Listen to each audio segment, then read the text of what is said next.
রাধে রাধে বন্ধুরা, তোমাদের সবাইকে স্বাগত জানাই অঙ্কের ক্লাসে।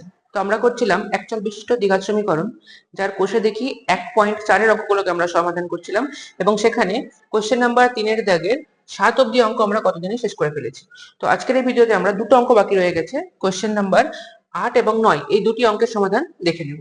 তো চলো কোশ্চেন নাম্বার 7 কি বলেছে দেখে নেওয়া যাক। একটি সুপারফাস্ট ট্রেন একটি এক্সপ্রেস ট্রেনের থেকে ঘন্টায় 15 কিলোমিটার বেশি বেগে যায়। একই সঙ্গে একটি স্টেশন থেকে ছেড়ে 180 কিমি দূরে অন্য একটি স্টেশনে সুপারফাস্ট ট্রেনটি 1 ঘন্টা আগে পৌঁছালো। সুপারফাস্ট ট্রেনটির গতিবেগ ঘন্টায় কত ছিল তা নির্ণয় করুন।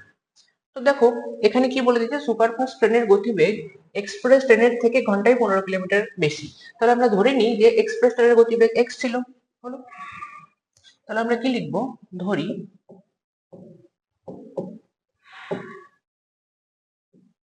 কি ধরে নেব, এক্সপ্রেস ট্রেনের গতিবেগ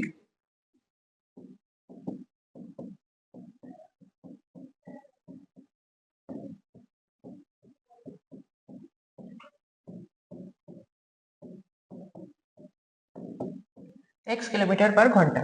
তো আমরা ধরে নিলাম যে এক্সপ্রেস ট্রেনের গতিবেগ x কিলোমিটার পার ঘন্টা, মানে এক্সপ্রেস ট্রেনটা x কিলোমিটার যাবে 1 ঘন্টায়। হলো, আচ্ছা, তাহলে সুপারফাস্ট ট্রেনের গতিবেগ বলে দিয়েছে এক্সপ্রেস ট্রেনের থেকে 15 কিলোমিটার বেশি। অতএব সুপারফাস্ট ট্রেনের গতিবেগ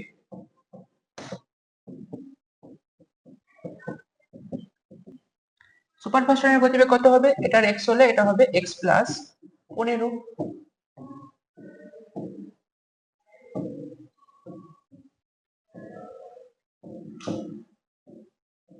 কিলোমিটার পার ঘন্টা। হলো, আচ্ছা, এবার কি বলেছে, এরা একই সঙ্গে একটি স্টেশন ছেড়ে 180 কিলোমিটার দূরে অন্য একটি স্টেশনে যাত্রা যদি করে, তাহলে সুপারফাস্ট ট্রেনটি 1 ঘন্টা আগে পৌঁছায়। তাহলে আমরা দেখে নিই যে দুজনেই 180 কিলোমিটার দূরত্ব গেছে, মানে এক্সপ্রেস ট্রেনটাও 180 কিলোমিটার গেছে, সুপারফাস্ট ট্রেনটাও 180 কিলোমিটার গেছে। তাহলে আমরা দেখে নিই, যদি এদের গতিবেগ একটা এক্স একটা এক্স প্লাস 15 হয়, তাহলে এরা 180 কিলোমিটার যেতে কত সময় নিয়েছে। হলো, আচ্ছা, তাহলে আমরা কি জানি, ঘুরিয়ে লিখি, আমরা কি লিখি, ধরে নাও এক্সপ্রেস ট্রেনের ক্ষেত্রে ই মানে আমি লিখছি এখানে এক্সপ্রেস ট্রেনের ক্ষেত্রে। হলো, এক্সপ্রেস ট্রেনের ক্ষেত্রে এটি এক্স কিলোমিটার পার ঘন্টা, মানে এক্সপ্রেস ট্রেনটি এক্স কিমি যায় 1 ঘন্টায়। খুবই সিম্পল, এক্স কিমি যায়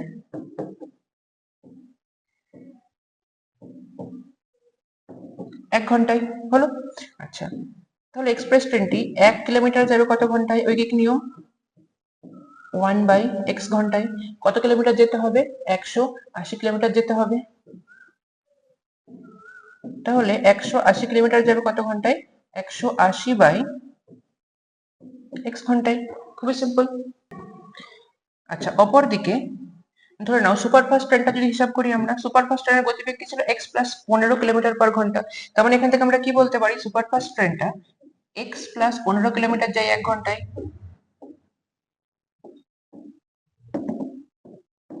হলো, তাহলে সুপারফাস্ট ট্রেনটি 1 কিলোমিটার যাবে কত ঘন্টায়, 1/x প্লাস 15 ঘন্টায়। বোঝা গেল, যেতে হবে কত, 180 কিলোমিটার।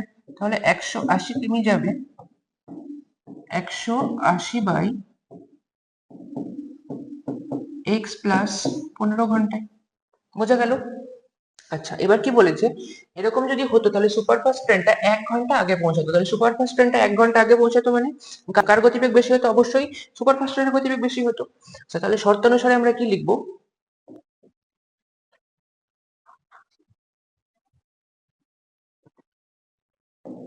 আচ্ছা, শর্ত অনুসারে তাহলে আমরা কি জানতে পারছি, দেখো,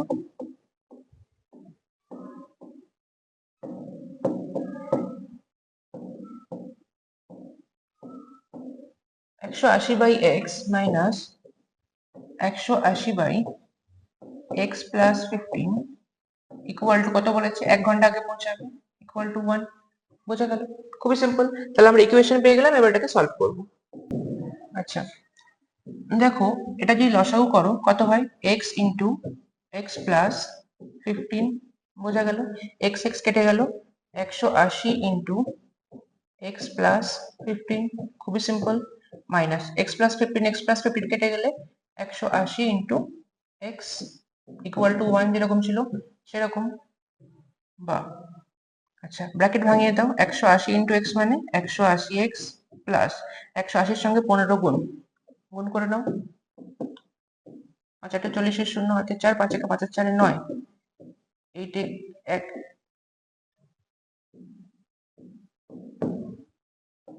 270, তার সঙ্গে একটা জিরো, অর্থাৎ 2700 মাইনাস 180x ডিভাইডেড বাই, এটাকেও ব্র্যাকেট ভাঙিয়ে দাও, কত হয় দেখো, x ইন্টু x মানে x square plus 15 into x মানে 15x equal to 1 plus 180x minus 180x কেটে গেল, কত পড়ে থাকলো উপরে 2700 divided by x square plus 15x equal to 1, কোনাকুনি গুণ করে দাও, কত হয় দেখো, x square plus 15x equal to 2700, বোঝা গেল।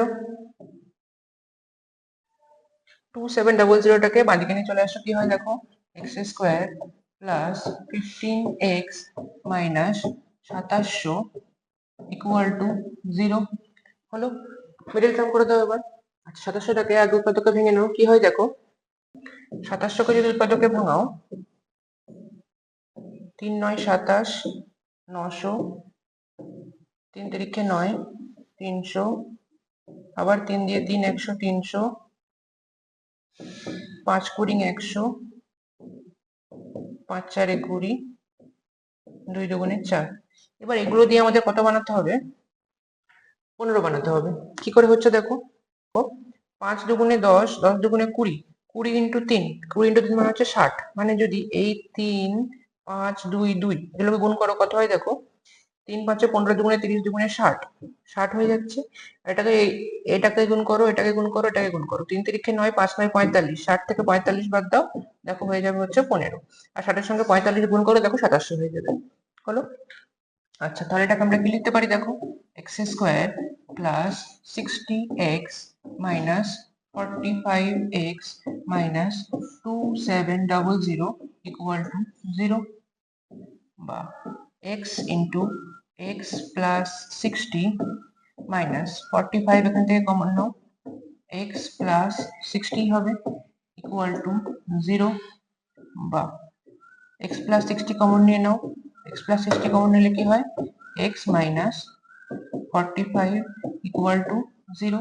তাহলে দুটি সংখ্যার গুণফল শূন্য, মানে আমরা কি বলতে পারি, সংখ্যা দুটির মান আলাদা আলাদা ভাবে শূন্য, হয় x প্লাস 60 ইকুয়াল টু 0, না হয় x মাইনাস 45 ইকুয়াল টু 0। তাহলে x ইকুয়াল টু প্লাস 60 ওদিকে গেলে minus 60, x equal to minus 45 ওদিকে গেলে প্লাস 45। তাহলে দেখো x এর এখানে দুটো মান বেরোলো, একটা বেরোলো মাইনাস 60, একটা বেরোলো প্লাস 45। আচ্ছা, x কে আমরা কি ধরে নিয়েছিলাম, এক্সপ্রেস ট্রেনের গতিবেগ। তাহলে এক্সপ্রেস ট্রেনের গতিবেগ কখনো ঋণাত্মক হতে পারে না। ট্রেনের গতিবেগ যখনই ঋণাত্মক হবে না, তখনই আমরা x এর মান মাইনাস 60 কে নেব না। তাহলে আমরা কি লিখবো, যেহেতু গতিবেগ কখনো ঋণাত্মক হতে পারে না, অতএব ঋণাত্মক মান গ্রহণযোগ্য নয়। তাহলে অতএব এক্সপ্রেস ট্রেনের গতিবেগ হবে প্লাস 45 কিলোমিটার পার আওয়ার। আচ্ছা, এখানে কি চেয়েছিল দেখো, আচ্ছা আমাদের চেয়েছিল সুপারফাস্ট ট্রেনের গতিবেগ, এক্সপ্রেস ট্রেনের গতিবেগ চাইনি। তাহলে সুপারফাস্ট ট্রেনের গতিবেগ কি ছিল, এক্সপ্রেস ট্রেনের থেকে 15 কিলোমিটার বেশি ঘন্টায়। তাহলে যদি এক্সপ্রেস ট্রেনের 45 হয়, তাহলে সুপারফাস্ট ট্রেনের প্লাস 45 হয়ে যাবে। তাহলে কি লিখবো, অতএব সুপারফাস্ট ট্রেনের গতিবেগ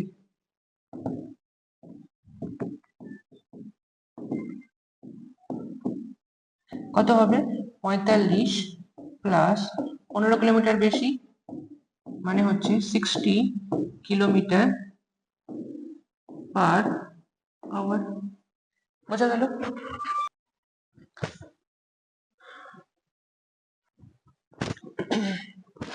আচ্ছা, এরপরে 9 নম্বর অঙ্কটা দেখে নাও, কি বলেছে দেখো, রেহানা বাজারে গিয়ে দেখলো প্রতি কিগ্রা মাছের দাম যা, ডালের দাম তার থেকে প্রতি কিগ্রা 20 টাকা কম, এবং চালের দাম প্রতি কিগ্রা 40 টাকা কম।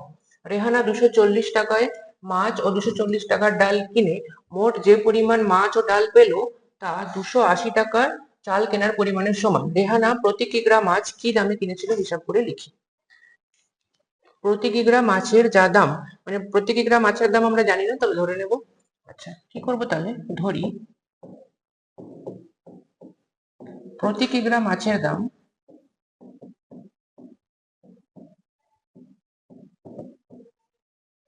প্রতি কিগ্রা মাছের দাম কত ধরে নেব, x টাকা। বোঝা গেল। আচ্ছা, প্রতি কিগ্রা মাছের দাম x টাকা। এবার কি বলেছে, প্রতি কিগ্রা মাছের যা দাম তার থেকে ডালের দাম 20 টাকা কম। তাহলে যদি মাছের দাম x টাকা হয় তাহলে ডালের দাম কত হবে? অর্থাৎ প্রতি কিগ্রা ডালের দাম কত হবে? 20 টাকা কম, মানে x মাইনাস 20 হলো। আচ্ছা, আরেকটা কি বলেছে, চালের দাম প্রতি কিগ্রা 40 টাকা কম মাছের দামের থেকে। চালের দাম 40 টাকা কম মানে x মাইনাস 40 টাকা হলো। আচ্ছা, এবার কি বলেছে, রেহানা 240 টাকার মাছ 240 টাকার মাছ কিনেছে, 240 টাকারই ডাল কিনেছে। কেনার পর মোট যে পরিমাণ মাছ আর ডাল পেলো তার থেকে 280 টাকায় যে চাল কিনেছিল তার পরিমাণ সমান হলো। তাহলে আমরা বার করে নিই যে 240 টাকায় রেহানা কতটা মাছ আর কতটা ডাল কিনেছিল, তারপর সেই দুটোকে যোগ করে 280 টাকার যে চাল কিনেছিল তার সঙ্গে সমান করে দেবো, হলো। আচ্ছা, এখানে যদি আমরা লিখি এভাবে, ধরো প্রথমে মাছের দামের ক্ষেত্রে লিখছি, প্রতি কিগ্রা মাছের দাম হচ্ছে x টাকা। তারপরে আমরা এখান থেকে ঘুরিয়ে বলতে পারি যে x টাকায় পাওয়া যায় 1 কিলোগ্রাম মাছ। খুবই সিম্পল, x টাকায়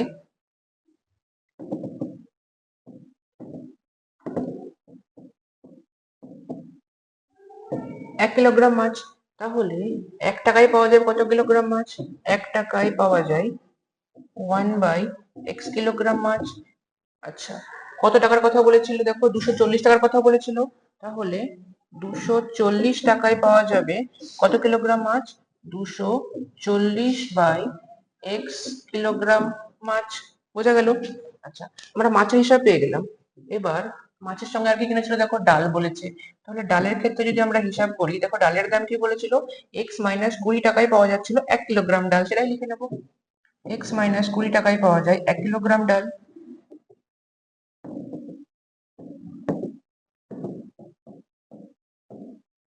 হলো। x মাইনাস 20 টাকায় পাওয়া যায় 1 কিলোগ্রাম, তাহলে 1 টাকায় পাওয়া যাবে কত কিলোগ্রাম? 1/x minus 20 kilogram.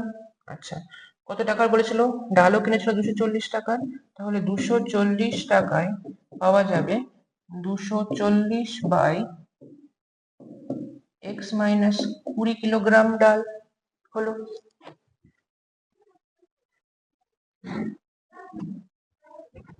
আচ্ছা, আমাদের আরো কি বলেছে, 280 টাকা চালও কিনেছিল। তাহলে এখানে আমরা চালেরও হিসাবটা করে নিই। দেখো চালের হিসাব কি বলেছে, চাল আমরা দেখেছিলাম x মাইনাস 40 টাকায় পাওয়া যাচ্ছিল 1 কিলোগ্রাম চাল, তাহলে সেটাই লিখে নেবো যে x মাইনাস 40 টাকায়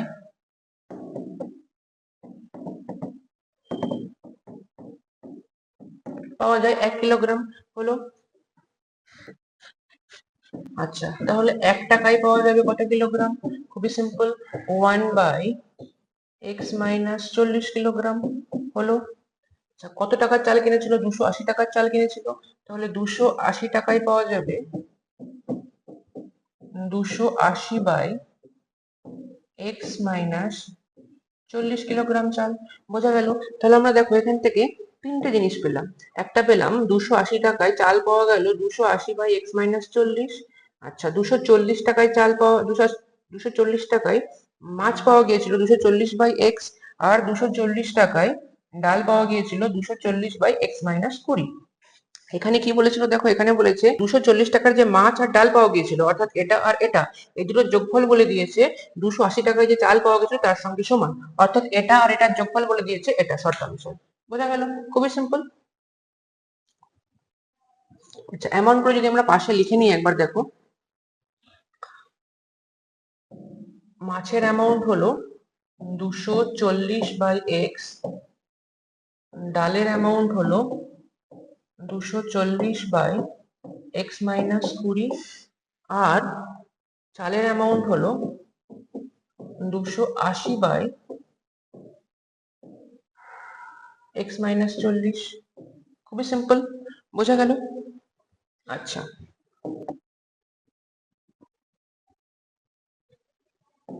তাহলে শর্তানুসারে আমরা কি লিখবো? দেখো শর্তানুসারে মাছ আর ডালের যোগফল হচ্ছে চালের সঙ্গে সমান।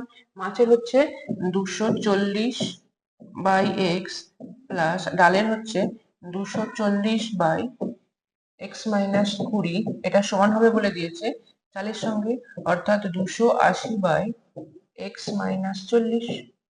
খুবই সিম্পল। আচ্ছা, এবার আমরা এখানে দিয়ে কি করবো দেখো, এখানে উপরে 240, এখানে 240, মানে 240টাকে আমরা যদি কমন নিয়ে নিই তাহলে ক্যালকুলেশন করতে আমাদের একটু সুবিধা হবে। কমন নিয়ে নাও, কমন নিলে কি পড়ে থাকে দেখো, 1/x প্লাস 1/x-20।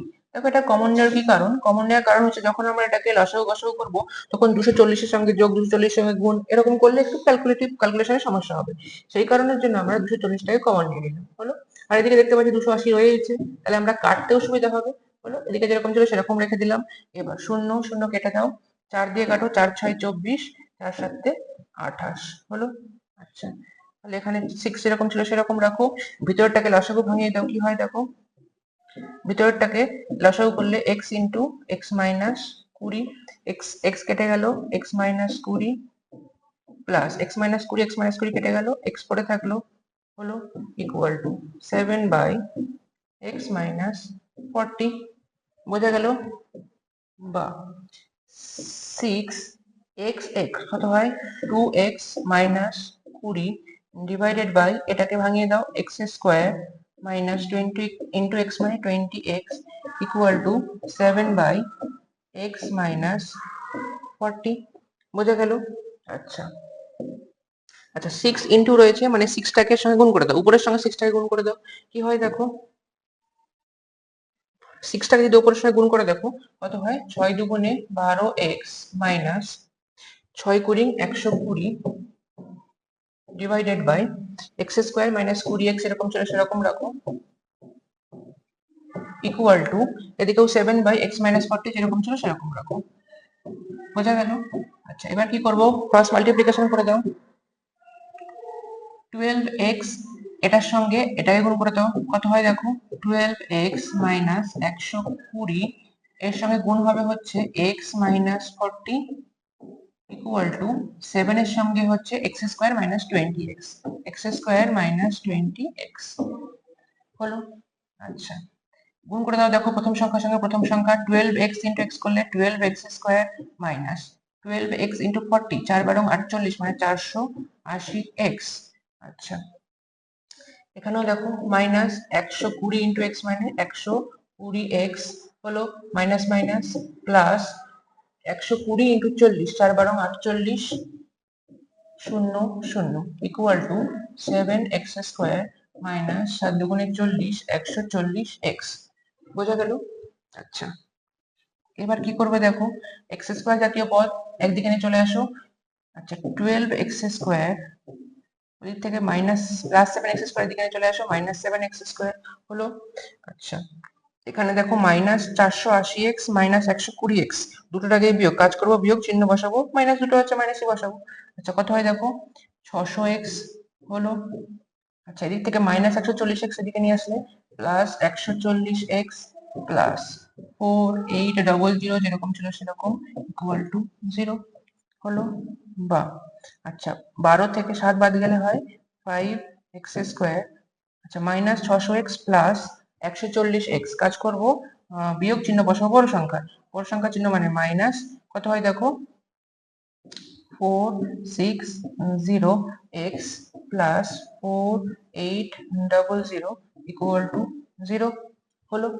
আচ্ছা, এবার কি করবো দেখো, 5 কমন নিয়ে নাও, 5 কমন নিলে কি হয় দেখো, x² মাইনাস 5×9 = 45, 5 দুগুণে 10, 92x, হলো, প্লাস আচ্ছা 5×9 = 45, 5×6 = 30, 0 ইকুয়াল টু 0, হলো।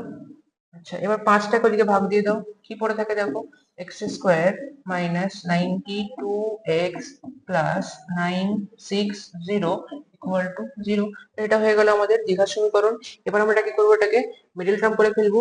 আচ্ছা আচ্ছা, দেখি ইকুয়েশনটা যদি লিখে নিই আমরা, কি এসছে দেখো, x² minus 92x plus 960 equal to 0। আচ্ছা, এবার 960টাকে কি করো, উৎপাদকে ভাঙিয়ে নাও, 960 কে উৎপাদকে ভাঙালে কি হয় দেখো, 4 দিয়ে, 4 দুগুণে 8, 4 4 16, 0, 4 6 24, 0, 4 15 60, 3 5 15। এইগুলোতে আমাদের কত বানাতে হবে? এগুলোতে বানাতে হবে হচ্ছে 92। দেখো কি করে 92 আসে। 4 4 16, 5 16 80, 80 4 3 4 12, 80 12 92 চলে এসছে। কিভাবে আসছে দেখো, 4 4 16, এইটার সাথে গুণ করা হচ্ছে 5, 4 4 16, 5 16 80, তার সঙ্গে 3 4 12 92। বোঝা গেল?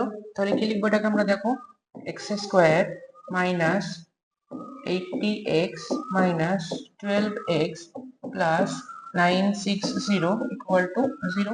দেখো 80 আর 12 যোগে গুণ করো, দেখো 8 12 96, এটা চলে এসছে। যোগ বিয়োগ করো, দেখো 92 চলে এসছে। বোঝা গেল? আচ্ছা, প্রথম দুটো থেকে x কমন নাও, কি হয় দেখো, x minus 80, পরেরটা থেকে minus 12 কমন নাও, কত হয়, x minus 80 equal to 0 হলো। আচ্ছা, এখান থেকে x minus 80 কমন নাও, কি পড়ে থাকে দেখো, x minus 12 equal to 0। বোঝা গেল? দুটি সংখ্যার গুণফল শূন্য মানে আমরা কি বলতে পারি, সংখ্যা দুটির মান আলাদা আলাদা ভাবে শূন্য, অর্থাৎ x minus 80 equal to 0, আবার x minus 12 equal to 0 হলো। তাহলে এখান থেকে আমরা কি বলতে পারি, x equal to minus 80 এদিকে গেলে plus 80, x equal to minus 12 এদিকে গেলে প্লাস 12। আচ্ছা, এবার দেখো এই অঙ্কের ক্ষেত্রে একটা আলাদা জিনিস এসছে। কি আলাদা জিনিস এসছে, এতক্ষণ আমরা যে অঙ্কগুলো করছিলাম সেই অঙ্কগুলোর ক্ষেত্রে আমাদের একটা প্লাস বেরোচ্ছিল, একটা মাইনাস বেরোচ্ছিল, আমরা খুব সহজেই মাইনাসটাকে বাদ দিয়ে দিচ্ছিলাম। কিন্তু এই অঙ্কের ক্ষেত্রে দেখো দুটোই প্লাস চলে এসছে। তাহলে এখানে আমরা কি করে বাদ দেবো, কারণ উত্তর তো দুটো হতে পারে না। দ্বিঘাত সমীকরণ দুটো মান বেরোবে ঠিক আছে, কিন্তু এর উত্তর তো দুটো হতে পারে না, উত্তর তো একটাই হবে। তাহলে এখানে আমরা এটাকে কিভাবে বাদ দেবো দেখো, প্রথমে দেখো যদি এক্স এর মান 12 ধরি, এক্স আমরা কি ধরেছিলাম মনে আছে, মাছের দাম ধরেছিলাম এক্স। আচ্ছা, এবার মাছের দাম যদি এক্স হয়, তার মানে মাছের দাম কত হচ্ছে, আমরা এখানে 12 ধরে নিচ্ছি। বোঝা গেল? আচ্ছা, মাছের দাম যদি 12 হয়, কি বলেছে, ডালের দাম তার থেকে 20 টাকা কম। তাহলে মাছের দাম যদি 12 হয়, ডালের দাম তাহলে -20, তার মানে ডালের দাম কত হয়ে যাচ্ছে, -8 হয়ে যাচ্ছে। দেখো ডালের দাম মাইনাস চলে আসছে, মানে ডালের দাম মাইনাসটা কখনো আসা সম্ভব নয়। তাহলে আমরা 20 টাকা 12 টাকা নিয়ে যদি ক্যালকুলেশন করি, তাহলে কিন্তু ডালের দাম অসংখ্যাতে চলে আসছে, মানে এটা আমাদের সম্ভব হচ্ছে না। তো তাহলে সেক্ষেত্রে দেখো 80 নিয়ে যদি ক্যালকুলেশন করি, 80 নিয়ে ক্যালকুলেশন যদি করি, দেখো যদি এখানে 80 ধরি, মাছের দাম 20 টাকা হচ্ছে কম বলেছে ডালের দাম, তাহলে 80 থেকে 20 বাদ গেলে হচ্ছে 60 টাকা হয়ে যাচ্ছে প্লাসে। আচ্ছা, চালের দাম একবার ক্যালকুলেট করে নিই, দেখো চালের দাম বলেছে 40 টাকা কম, তার মানে 80 টাকা যদি মাছের দাম হয়, তাহলে চালের দাম হবে 80 - 40 মানে 40 টাকা। তারপর এটাও হয়ে যাচ্ছে। তাহলে আমাদের যে অ্যান্সারই বেরোক না কেন, সেখানে একটা জিনিস মাথায় রাখতে হবে, যে সেটা কখনোই 40-এর থেকে ছোট হতে পারবে না, কারণ 40-এর থেকে যদি ছোট হয়ে যায়, তাহলে চালের দাম মাইনাসে চলে যাচ্ছে বা 0 হয়ে যাচ্ছে, সেটা তো সম্ভব নয়। তাহলে যাই আনসার বেরোক না কেন আমাদের, সেটা অবশ্যই গ্রেটার দ্যান ইকুয়াল টু 40 হতে হবে। বোঝা গেল? তাহলে এখানে 80 হচ্ছে গ্রেটার দ্যান ইকুয়াল টু 40, তাহলে আমরা এই 80 অপশনটাকে নেব, 12টাকে নেব না। কেন নেব না, বোঝা গেল? তাহলে কি বলেছে, রেহানা প্রতি কিগ্রা মাছ কি দামে কিনেছিল হিসাব করি, অর্থাৎ মাছের দামটাই জিজ্ঞাসা করেছে, তাই মাছের দামই বেরিয়ে গেল 80 টাকা, অর্থাৎ প্রতি কিগ্রা মাছের দাম 80 টাকা।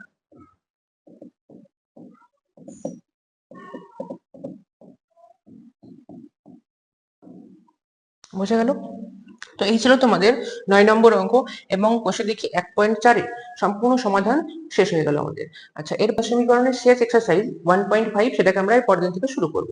ঠিক আছে? ততক্ষণ তোমরা এই অঙ্কগুলোকে প্র্যাকটিস করো, আর কোনো অসুবিধা থাকলে অবশ্যই কমেন্টের মাধ্যমে জিজ্ঞাসা করো। তোমরা সবাই ভালো থেকো, দেখা হচ্ছে পরের ভিডিওতে।